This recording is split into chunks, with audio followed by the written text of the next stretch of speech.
बिस्मिल्लाहिर्रहमानिर्रहीम।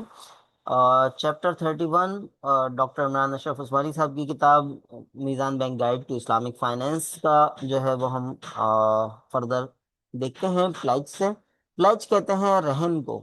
सही है। रहन का मतलब क्या होता है कि अगर किसी शख्स ने किसी दूसरे शख्स से कोई मामला किया और एक बंदे का दूसरे बंदे पे जिम्मेदारी आ रही है, लायबिलिटी क्रिएट हो रही है, और वो जो है वो मुतालबा करते हैं या ये खुद से जो है प्रोवाइड करता है कि ये चीज़ आप मेरी रहन के तौर पर रख लो। मिसाल के तौर पर मेरी ये गाड़ी है, गाड़ी के कागजात हैं या घर है, ये आप जो है रहन के तौर पर रख लें, तो इसको प्लेज कहा जाता है।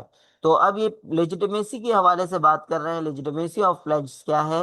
It is permissible for an institution to stipulate that at or before the conclusion of the contract of a credit transaction, the customer shall provide a pledge of security to secure payment. सही है कि ये लाजमन payment बर वक्त करेगा, इसके लिए वो कोई चीज रहन में रखवा सकता है। यानी जो मुतालबा है, जो फाइनेंसर है, वो इस बात का मुतालबा कर सकता है कि आप मुझे अपनी कोई चीज प्लेज के तौर पर, रहन के तौर पर रखवा दें। तो the position of the asset so pledged will not prevent the institution from demanding payment when the payment of the debt fall falls due। अच्छा, अब एक चीज ये है कि मिसाल के तौर पर ये घर या गाड़ी, ये जो है ये चीज प्लेज में रखवाई, तो अब जो पेमेंट ड्यू हुई है, क्या बैंक या फाइनेंसर या जो पैसे रिसीव करने वाला है वो उसका मुतालबा कर सकता है? तो बिल्कुल कर सकता है। उसकी वजह यह है कि ये चीज प्लेज में रखी गई है, लेकिन जब वो पेमेंट कर दी जाएगी तो ये चीज जो है रिलीज कर दी जाएगी। Conditions relating to a pledged asset: a pledged asset must be a valuable asset that can be lawfully owned and sold। क्या चीजें प्लेज का एसेट बन सकती हैं? हर वो चीज जो वैल्यूएबल हो और कानूनन जो है वो उसको ओनरशिप में लाया जा सके, बेचा जा सके, तो वो प्लेज का एसेट बन सकती है। आवाज मेरी आ रही है? आप लोग चैट बॉक्स में लिख सकते हैं। यस सर, आ रही है। अच्छा अच्छा, चलो sir. It should be subject to identification by sign, name और description and capable of being delivered to the creditor. सही है। उसको, उसकी जो है वो पहचान की जा सके। जैसे गाड़ी होती है तो गाड़ी की पहचान की जा सकती है। प्रॉपर्टी है तो प्रॉपर्टी की पहचान जो है वो उसकी अलग तरीके से हो जाएगी। तो ये जो है ये इसकी प्लेज का जो भी आइटम होगा आइडेंटिफाइबल हो, ताकि फिर बाद में मसला ना हो। Hence property held in common may be produced as pledge provided that the pledged percentage of it is specified such as pledge of share। सही। तो इसमें जो है वो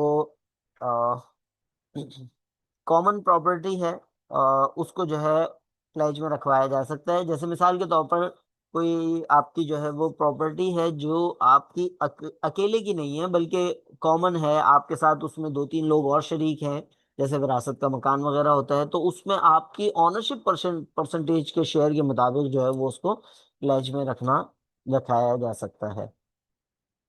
अच्छा जी, मोर देन वन प्लेज की बात कर रहे हैं। It is permissible to grant more than one pledge on the same property with the condition that the subsequent pledgee should be aware of the previous pledges. एक ही property क्या एक से ज्यादा लोगों के पास रहन में रखवाई जा सकती है? तो ये कह रहे हैं कि अगर तो पहले वालों और बाद वालों सबको, सबकी परमिशन हो तो ऐसा किया जा सकता है। इन विच सच pledges would rank equally if all were registered on the same date। अगर एक साथ जो है रजिस्टर्ड किए गए एक से ज्यादा लोगों के लिए, तो उस सूरत में सबका बराबर चार्ज होगा। खुदा न खास्ता डिफॉल्ट करता है तो सबको इक्वल, जो भी उसको बेच के पैसे मिलेंगे वो सबको इक्वल मिलेंगे। In this case the recovery of their debts from the value of the pledge may take place on a pro rata basis, कितने परसेंट इसका इसका उधार था, कितने परसेंट इसका था। मिसाल के तौर पर डिफॉल्ट किया और 10 लाख रुपए उधार थे, तो अब जो भी प्रॉपर्टी के पैसे आएंगे वो इनको प्रो राटा बेसिस पे दिए जाएंगे अगर वो फुलफिल पूरी अमाउंट ना कर रहे हो। But if the pledges were registered at different dates, then their priority to recover the amount of their debt would be determined according to the date of registration।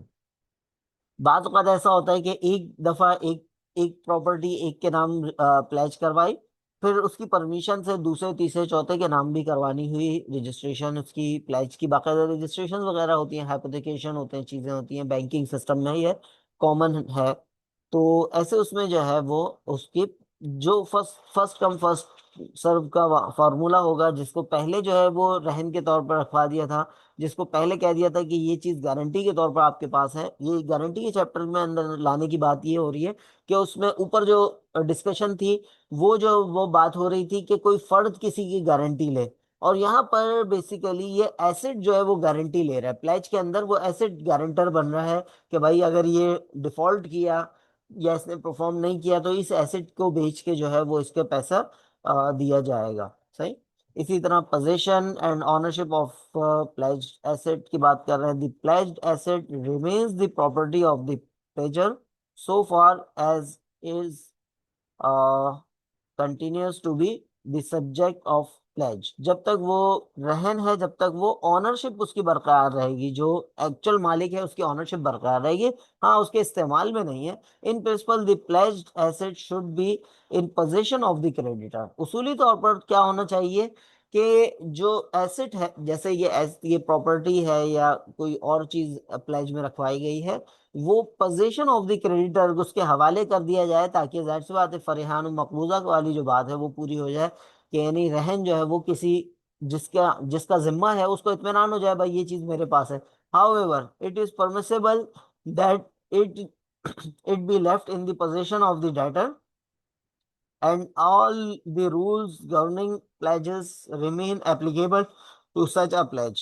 अच्छा, आज के दौर में एक और तरीकेकार क्या हो रहा है कि गारंटर जो है वो गारंटी के तौर पर, रहन के तौर पर, प्लेज के तौर पर वो एसेट तो ब्लॉक कर लेता है, उसको रजिस्टर्ड करा देता है, लेकिन इस्तेमाल में जो है ये डेटर के ही रहता है। इसकी बहुत कॉमन एग्जांपल है स्कॉलरशिप्स। जैसे मिसाल के तौर पर आप में से कोई हासिल करता है, तो गवर्नमेंट ऑफ पाकिस्तान का जो इदारा है हायर एजुकेशन कमीशन, वो जो है वो कहता है कि आप कोई 6 मिलियन की यानी 60 लाख या उससे ऊपर की प्रॉपर्टी जो है वो आप हमारे पास बतौर गारंटी रखवाएंगे। वो यही प्लेज का मामला है बेसिकली। तो उसमें क्या करते हैं कि वो रजिस्ट्रार ऑफिस में जो है वो जाके एचईसी के नाम जो है वो एक डॉक्यूमेंट कर दिया जाता है कि भाई ये प्रॉपर्टी अब बेची नहीं जा सकती, इस प्रॉपर्टी का आगे सौदा नहीं किया जा सकता without NOC of the HEC के। बगैर एनओसी, बगैर एचईसी की परमिशन के इस एसेट को खरीदा और बेचा नहीं जा सकता। तो ये काम जो है ये रजिस्ट्रार ऑफिस में होता है। और इस सूरत में क्या होता है कि आजकल कि वो पोजीशन तो डेटर की ही रहती है, जिसने स्कॉलरशिप ली है उसी के जिम्मे उसी के पास रहती है, वो एसेट इस्तेमाल भी कर रहा होता है लेकिन वो बेच नहीं सकता। तो ये जो है ये चीज इन्होंने अलाउ की है। It is permissible that it be left in the position of the debtor. यहाँ से कह के बात की है कि इस्तेमाल में तो अभी पोजीशन, कब्जे और इस्तेमाल में तो ये है ये डेटर के है, जो स्कॉलरशिप लेने वाला है उसी के है या उसकी फैमिली के है, लेकिन जो है वो बाकी इसको बेचने का राइट जो है फिलहाल उसका जो क्रेडिटर है, जिसने पैसे स्कॉलरशिप दी है, जिसने पैसे दिए हैं उसके पास है। उसकी परमिशन के बगैर इसको बेचा नहीं जा सकता। इसी तरह बैंक के केस में भी होता है। बैंक जो है वो आपको कोई फाइनेंसिंग देता है तो उससे पहले वो जो है वो प्लेज करवाता है आपकी प्रॉपर्टी। तो वहां पर भी यही होता है कि आपके इस्तेमाल में तो है, लेकिन बैंक की परमिशन के बगैर, एनओसी के बगैर आप उसको सेल कॉन्ट्रैक्ट उस प्रॉपर्टी का नहीं कर सकते। अच्छा जी। All actual expenses relating to tangible pledges excluding the expenses incurred for the safe keeping of the pledge are to be borne by the pledger. सही, जो भी एक्सपेंसेस होंगे वो प्लेजर ने बर्दाश्त करने होंगे। इफ यानी जो प्लेज करवा रहा है, यानी जिसने कर्जा लिया हुआ है या स्कॉलरशिप ली हुई है, वो अखराजात जो है वो प्लेजर ने देने। इफ द प्लेजी, जिसके लिए प्लेज करवाया गया है, pays for such expenses with the permission of the pledger, he is then entitled to claim such expenses from the pledger, or to use up to the amount of the expenses incurred। तो ये, तो अब दो चीजें हैं। अगर प्लेजी ने, जिसके लिए प्लेज करवाया जा रहा है, उसने ये अखराजात अदा कर दिए, तो या तो वो क्लेम कर सकते हैं प्लेजर पर कि उसूली तौर पर आपने खर्चे करने थे लेकिन मैंने आपकी बिहाफ पे कर दिए, तो मुझे ये पेमेंट आप करें। या फिर वो उस एसेट को उस हद तक यूज कर सकता है कि वो एसेट जो है वो उसके अखराजात की हद तक यूज कर सकता है। अच्छा, बैंकिंग सिस्टम के अंदर इसकी इंपॉर्टेंस बहुत ज्यादा है, क्योंकि बहुत बड़ा जो मसला आ रहा होता है, जैसे एसएमई फाइनेंसिंग के अंदर एक बड़ा मसला यही आता है कि उनके पास काबिले रहन यानी प्लेजेबल एसेट्स की शॉर्टेज होती है। उनके पास सिक्योर फंडिंग हासिल करने के लिए बैंक जिसमें मुतमईन हो जाए, जिसमें फाइनेंशियल इंस्टीट्यूशन मुतमईन हो जाए, वो वाली जो है वो फंडिंग्स कम होती हैं। तो इसलिए जो है वो उनको एक एक बड़ी वजह ये भी है कि बैंक उनको फाइनेंस करने के लिए तैयार नहीं होते। तो ये चीज जो है अगर पता चल जाए और लोग थोड़ा सा लॉन्गर टर्म प्लान करें, तो ये जो एसएमई फाइनेंस के प्रॉब्लम्स हैं उनमें कमी आ सकती है। ठीक। अच्छा, nature of floating hypothecation charge as security. Floating hypothecation charge का मतलब क्या है? ये भी प्लेज की ही एक किस्म है या एक तरह से गारंटी की किस्म है कि आप इन मॉडर्न, ये सबसे पहले है क्या, पहले तो हम इसको समझते हैं। In modern day a new concept of floating charge और हाइपोथिकेशन, ये दो अलग अलग चीजें हैं।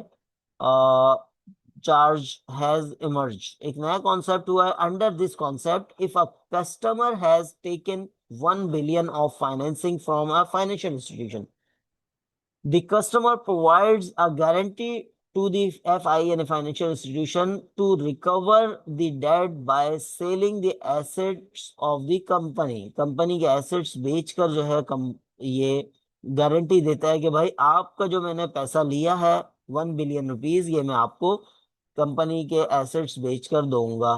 The security is only up to the amount of the asset of the company, company के एसेट की हद तक ये सिक्योरिटी है, without specifying the assets of the company. हाँ, अब कौन सा एसेट जो है वो बेचेंगे, उसमें कंपनी की जो है मिसाल के तौर पर वो भी है, प्रॉपर्टी भी है, फैक्ट्री की जगह है, कंपनी की जो है वो बिल्डिंग भी है, इसी तरह उसमें जो है वो दीगर इन्वेंट्री भी एसेट्स के अंदर शामिल है, ये सारी चीजें इसमें शामिल हैं। तो इस ये जो है अब यहाँ पर जो पैसे लेने वाला फर्द है या कंपनी है, वो ये मुतय्यन नहीं कर रही कि मैं मशीनें बेच के पैसे दूंगा आपको, या जो है ये क्या चीज बेच के पैसे दूंगा, लेकिन इस कंपनी के एसेट्स बेच के दूंगा। This structure is not technically pledge, ये रहन नहीं है, क्योंकि रहन में वो चीज मुतय्यन करना जरूरी होती है। ये जो है ये रहन नहीं है, बल्कि क्या है, falls under the category of guarantee. ये एक तरह से गारंटी है कि भाई आपको आपके पैसे मिल जाएंगे, इस बात की गारंटी जो है वो आपको मिल रही है। वो पैसे इस एसेट्स को बेच के मिलेंगे। कौन सा एसेट होगा? बिजनेस का कोई सा भी एसेट बेच के हम आपको आपके पैसे अदा करेंगे। तो ये जो है चैप्टर नंबर 31 हमारा एंड हुआ। बहुत मुख्तसर सा चैप्टर था, और इसमें जो है वो शुरू में गारंटीज की बात थी, वो पार्ट 1 की रिकॉर्डिंग में अवेलेबल है, और उसके बाद जो है वो फिर प्लेज की बात थी, रहन की बात थी, और ये हमारी मौजूदा रिकॉर्डिंग में है। अगरचे ये मुख्तसर सा चैप्टर है, लेकिन मौजूदा बैंकिंग सिस्टम के अंदर इसकी इम्पोर्टेंस बहुत ज़्यादा है। तो इस रिकॉर्डिंग को हम यहीं अख्ताम करते हैं। क्लास हमारी अभी कंटिन्यू है।